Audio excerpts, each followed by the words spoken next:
Assalamualaikum warahmatullahi wabarakatuh. Ya, hari ini Masjid At-Tauhid alhamdulillah sudah selesai untuk tahap pertama, di mana dulunya jamaah tertampung dengan 300 orang.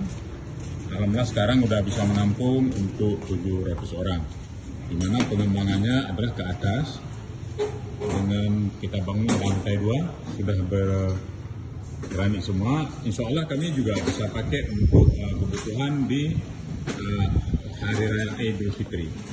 Nah, di mana karena stainless railing samping sudah selesai semuanya. Ini adalah berkat kerjasama semua pihak tentunya dalam rangka beramal untuk hari esok kita ke depan. Kami masih mengharapkan bantuan kepada saudara-saudara yang masih ada kelebihan rezeki, karena hari puasa masih ada 2-3 hari lagi.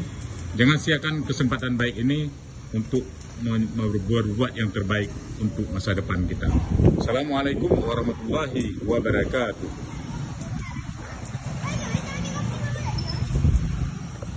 Kami, nah ini diawasin oleh Bang Sapi, langsung melekat.